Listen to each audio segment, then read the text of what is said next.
Hey, I'm Chris. I'm Drew. We're Cheap Ashes, once again coming to you from Chandler, Arizona, Yard Cigar Bar. It is cold. Dude, It is very cold. here's the thing. I was watching a bowl game yesterday at work, Yeah. and it was like 105 on the field. It had to have been Florida or somewhere. Yeah. 37 degrees right now here in Chandler. That's cold. Yeah. I don't care where you live. That's cold. The Yeah. desert does get cold. We talked about that. Yeah. So Happy New Year. Yeah. Hope everybody has a great and prosperous 2022. Looking forward to a new year. Starting off, on the right foot. Yeah. Absolutely. So today we're reviewing a couple things here. Kristoff 685 Woodlawn, a 60 hard to ring, say, I think it was. Perfecto from Kristoff. And what are you drinking, Drew? Well, I figured it was the end of the year, so we're going to do a little Rat Bastard root beer. And for me, I've got the Firestone Walker 2021 Vintage. It's the Mezcal-Limon. We'll talk a little bit about this here in a minute. It's got a lot going on in it. Yeah. Drew not being a drinker right now, he smelled it, and I think he got him buzzed. Yeah, I'm feeling a little loopy right now. Woo-hoo! Yeah.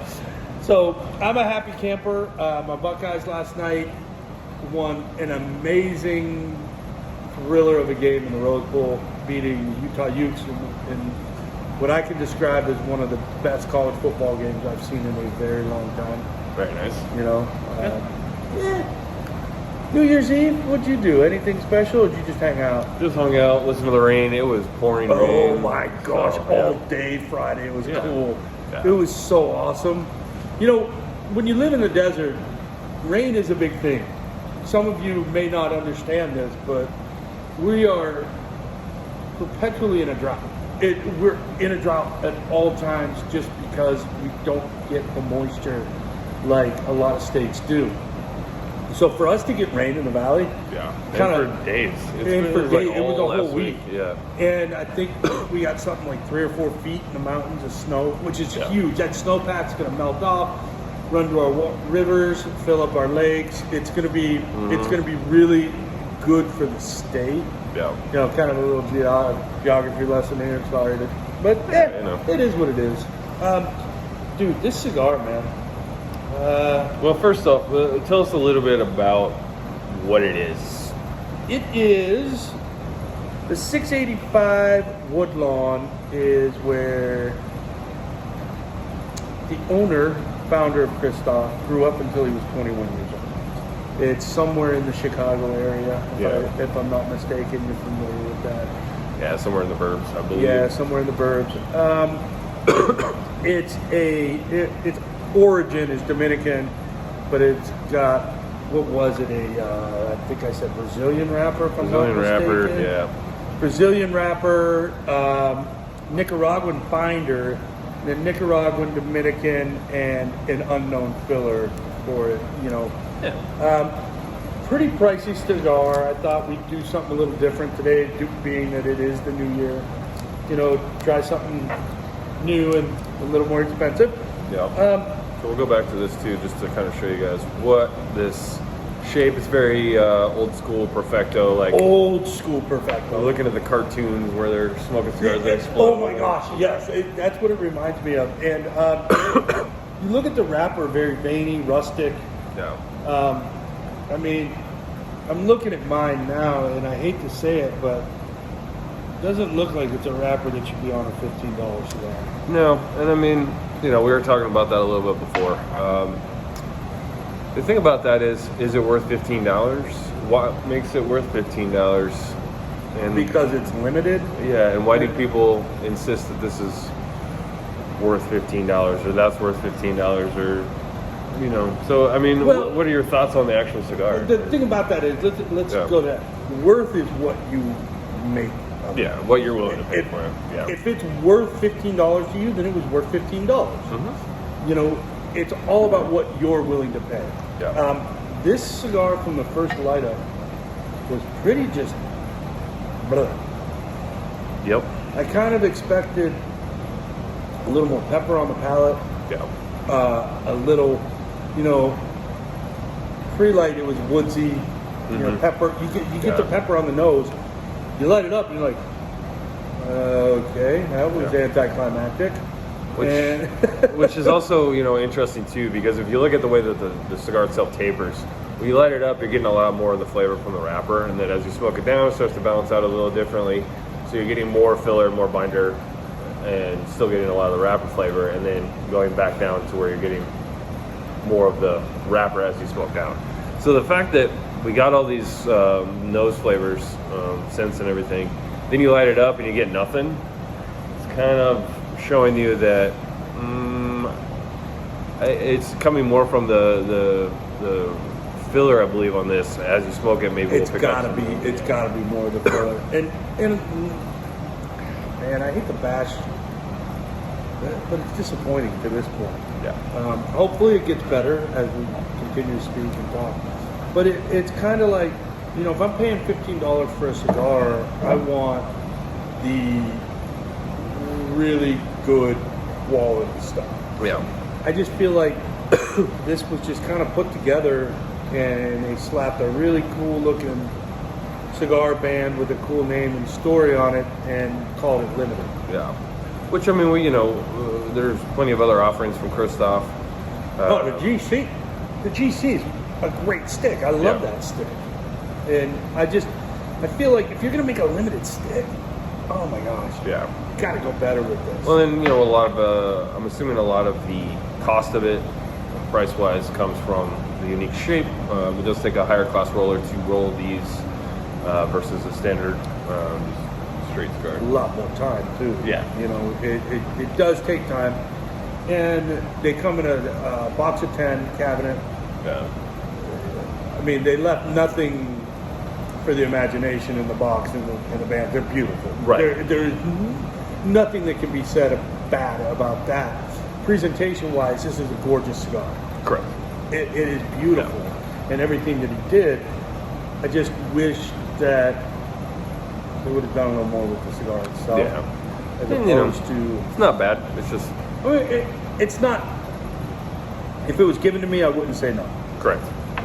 If I have to pay 15 plus for it, I'm gonna say no. I mean, it's just there's so many other offerings from Kristoff alone that are in that $8 to $10 range that you could smoke, $10, $11, even $12 range that put this thing to shame. Right. You know, that's where I was. You know, this is the first time I've ever smoked this. I've never had it before. I was hoping that this was just the best of the best from Kristoff. And it's just not. Well, to be fair as well, the burn on it's really consistent, really even. Mm-hmm. The flavor's really consistent as well, even though as the size changed, it tastes pretty much the same as it did when you lit it up. There's not a lot of change as you smoke through it. So no debating it's a well-made cigar. Yeah. And again, if anybody that knows anything about cigars, torpedoes, perfectos, any of the off-shape cigars are super technical to roll to make sure. And dude, this thing draws perfectly. Yeah. That's one thing I gotta say. This cigar wasn't. I was expecting a little bit of a tight draw from the start. Yeah. Not at all. Not one little bit. Like you said, best rollers make the toughest cigars. Therefore, 99 out of 100 times you're going to get a pretty damn good smoking cigar when it comes to burn, draw, and all that. So, what are you drinking, man? So we're doing something a little different today. This is craft root beer here. I didn't really know anything about this particular company, but the name kind of got me. It was kind of fun, you know, Rat Bastard, huh? Funny. There's some fun stuff on the label. It says bottle cap. Yeah, it makes you feel like something you're not. Bottle cap on the top says "Don't be a dick, drink it." You know, so it's just kind of a fun little, like, quirky root beer. I was looking up a little bit about this particular company here. Yeah, and so, guy's story's pretty cool. Yeah, so it's a little company called Real Soda. They're based out of LA. Did not realize that they started in 1980 or around there. Well, he technically started in the like 1980, 1981 area by collecting soda. So he would drive all over the place trying to get actual glass bottled sodas, including Pepsi, Diet Pepsi, all the major brands. Right. And then by '87 started his company called Real Sodas. This is just one of the many that they have. They have some other ones as well. They actually have one's kind of goofy. It's called Lemonade. So it's like a pink lemonade kind of look, a red lemonade. Tagline on that one says it's worth standing in line for. He started that as a joke in Russian class in 1987, and then proceeded to create a soda out of it. So, it's just kind of a fun little story. Another one of those started with nothing. Started out of on his website that one of his friends is saying. Basically, literally started out of his backpack, and now he's got sodas. I got this at Total Wine. So he's obviously doing pretty well over the last 30 plus years. So and that's one of those stories that you read about and you really want to kind of support. Yeah. You want to put your money into that feel good story of literally a 16-year-old kid who literally found his calling at 16. Yeah. On a whim, going around collecting Diet Pepsi in LA. Yep. Glass bottles of Diet Pepsi. Growing up, and I don't know if Drew is old enough to remember this. We used to go around to the neighborhood and collect bottles. Yeah, we because return them for there was a 5-cent deposit yeah. on them. So we would take a wagon around, and anybody that had bottles that they didn't want anymore, we would return them and get the deposit. And shit, on a Saturday, like 10, 12 bucks back in the late 70s, early 80s isn't chump change, and it would allow us to go buy our baseball cards, our football cards, our candy, our gum. You go hang out at the park and just chill where I grew up. And it's kind of cool that, he was driving around doing kind of the same thing to get ideas probably for bottle design, label design, stuff like that. It's pretty neat. Yeah, and also bottle caps. Bottle caps are always cool. They're a little thing about, this big, and you can collect all the different ones, and there's so many different bottle caps out there. And beer caps, soda caps, like all kinds of bottle caps. Well, a lot of people I've seen make tables. So what they do is they'll glue them down to a table. You have that raised, sunken table. Fill it in with like resin or something. Yeah, where you grab it, you have a table with tile or something, pull the tiles out and put the bottle caps in, and then just fill it with clear resin epoxy and make it really cool looking, And there's just, there's picture frames you can drop them into. There's just all kinds of stuff now. Yeah, it's just kind of a fun little on the extra hobby. Depending on where you go, you can collect a bunch of bottle caps without paying anything for them, so you just never know. Or if you are a fan of video games, you can collect them, and then when the apocalypse happens, we'll use them as currency. But that's for all those Fallout people out there. So just saying. Or crypto, either one. Yeah, same thing. I have got Firestone Walker's 2021 Mezcal-Limon Vintage 13.5%. There's so much stuff going on in this thing. It is mezcal, orange bitters, barrel aged, brewed with agave nectar, chili sea salt, and lime peel. Whew. Yeah. It's kind of an ass kicker on the palate. It's weird. I'm not a mezcal tequila person. My fiance Laura, I'll tell you, she always asks me, come on, do shot of tequila. No. I'll have it in a margarita, that's about it. I cannot drink tequila. Mezcal's even worse. Yeah, it's basically smoked tequila. So, yeah. But, not a huge fan of this beer. Especially at the $10 price range we have it for. It's not cheap. Yeah. It's their vintage, and based on the way we didn't sell it, a lot of people didn't like it either. Yeah, well, and at $10, especially for a 12-ounce bottle, that's the thing about the Firestone series. It's either really good or they fall short. Yeah, and the sad thing is, these used to be 22, I think. Yeah, full bomber. I think they were like a 22-ounce bottle. Yeah. And slowly but surely, they were getting smaller and smaller, and now they're down to a 12-ounce bottle for the same price. I get it, you know. It costs have increased and everything. I'd rather see them keep these vintage lines with a bigger bottle and charge me. Yeah. Well, that's the thing that I've actually been noticing and have over the last couple of years, that the bomber has pretty much gone.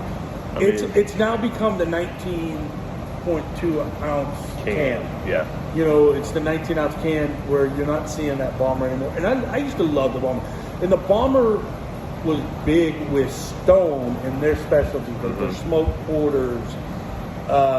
What were some of the Arrogant Bastard came in a bomber, like their barrel-aged Bastard would come in a bomber, a bunch of different things. Well, a lot of the craft breweries, their special releases, they'd always put in a bomber. And I think a lot of that has to do with, you know, you got collectors, you got people that are connoisseurs, but then you also look at just overall cost of packaging. So if you're packaging out a whole bunch of 12 ounces, cans or bottles, then you get stuck with a lot of leftover product, whereas the bomber, people tend to save those a little bit more. I don't know, there's a lot of different things. I have friends that have fridges full of bombers, and they're, 5 years old at this point. Because I know people collect. I've got a couple on the fridge that, it's one of those things. If you love beer and love good beer, the vintages, the barrel-aged stuff that people are putting out, those are the things that you want to save. Yeah. I know somebody who saves 2 of the year's release, and I'm not going to say of what. It can be anything. Yeah. A lot. You could say Yeti. You could say Parabola from Firestone. It's one of those things where he'll get 2, and at the 5-year mark, he'll go back to the first one. So let's say it was 2014. Then 2019, he'll drink one of the 14. Wow. He'll let it age for 4 years. I'm like, dude, you got more fucking discipline than I do. Yeah. Because I couldn't do that. But it's kind of a neat concept to do. And then at the 10-year mark, he's got 10 different vintage barrel-aged products from the same company, and he can try them to see if they've changed and stuff. It's really kind of a neat thing to do and try. Yeah. And it ensures you have beer. Yeah. Good beer. Yeah. Like, most of it. Yeah. Sometimes. Last show we talked about doing a kind of a cigar review. Honestly, I didn't have time to even look for the cigars. Yeah. We'll get to that at some Holidays point. kind of get in the way. Life happens. Holidays got in the way. We will look into doing that. I really want to do that. I think it'll be a fun show for us to do, and see where our different tastes in cigars are. It's going to be wide. Yours is more in here. I think I kind of go all over the place with my stuff. It's weird. But, it is what it is. Yeah. That's what makes it beautiful. Yeah, makes it beautiful. So, final call on the cigar, man. Honestly, take it or leave it. I'm kind of indifferent towards it, and I really hate to be that way, but like we said earlier, I'm not going to pay $15 for it. Somebody hands it to me, I'll smoke it. I'm not going to go out and look for it. I will never buy another one. Yeah. I mean, I hate to say that. It disappointed in a lot of ways for me. Smoking it, I thought it would have turned by this time. Yeah. And the flavor, it's just flat all the way through. Yeah. It doesn't give much to it. There's not much of a... I guess that's what we get for going above our budget here. Yeah, and lesson learned. Yeah. But, we wanted to try something different for New Year. And again, this is just more proof that the more expensive the cigar doesn't necessarily mean it's a better cigar. Correct. And that's where we wanted to take this page to show you guys and gals that just because it's expensive doesn't mean it's good. And sometimes it is good. It just, you never know. Padron and Abasarios. Yeah. I mean, right there. Hands down. Hands down. But again, there are options. This won't be one of mine. Right. Definitely not going to be in the humidor for me. No. So, yeah. So yeah, I mean, Ratmaster root beer, definitely just a nice, subtle, not real super spicy, not really creamy either. Just a really good, solid root beer, craft root beer. So it's kind of in the middle there as far as. What's the sugar content on that? I mean, it's pretty hefty. It's got 40 grams of sugar in a bottle. I mean, you got to expect that. Yeah, real cane from sugar. sodas. So yeah, I mean, it's just one of those. So definitely, we'll pick it up again. I forgot to mention earlier. I picked it up for $1.50 a bottle at Total Wine. Perfect. So, yeah, I mean, you can mix and match. They have 6-packs. So. All right, final call on this guy. No, I mean, I will always try Firestone Walker Vintage. Yeah. It's rarely hit or miss with them. They've been so consistent with amazing beers over the years. I mean, they've been around since '96. Their double barrel ale is kind of what put them on the map. Yep, I remember that one. And then all of a sudden, 805 hit, the blonde ale, and that just elevated them. I think that's the #1 beer in America, just based on sales. Yep. Then they hit with 805 Cerveza with lime. Guys, give it a try, because if you know anything about craft beer, Firestone Walker is one of those breweries that consistently puts out great things. And, you know, this doesn't hit my palate right, but it doesn't mean it's not good. It's well made. It's super balanced. You get a really cool flavor on the front, and on my palate, it's just ooh on the back. Right. You know, I think it's the mezcal that hits the back of the throat. It's just like, oh shit. Blech. But again, give it a try. You know, if you can find it, and now that we're into 2022, some of the liquor stores and stuff might be like selling it half off. Yeah. You know, you find it for package deal or something. $5 or $6 a bottle. Yeah. Oh, shoot, it's worth that to grab it. Even if you don't drink it now, let it age for a year. See. Yeah, it might be better in a couple years too. You know, grab two. Drink one now and catch one in 2023. Yeah. And see, you know, what the difference might be with it. So, yeah. Yeah. So. All right, buddy. Well, Happy New Year. Yeah, Happy New Year to everybody Happy out New there. Year, And thank you all for those of you who actually watch us and support us here. It's kind of fun to look and see who's been watching and supporting us. We really, really appreciate it.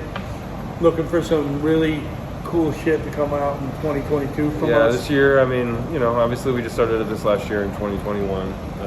Just kind of on a whim. And we literally were sitting next to a lake barbecuing under a gazebo with our first really crappy lighting and no idea what we were doing, and so it's only going to get better. I mean, I'm excited for what 2022 has to offer, and hopefully we can get some really cool guests on in 2022 again. You know, everybody that came on in 2021, we want to say thank you. You know, I'm can't remember everybody. Can't remember anybody right now. Yeah, I think the beer's taking toll on the head right now. Yeah. 13.5% at 9 a.m. Woo!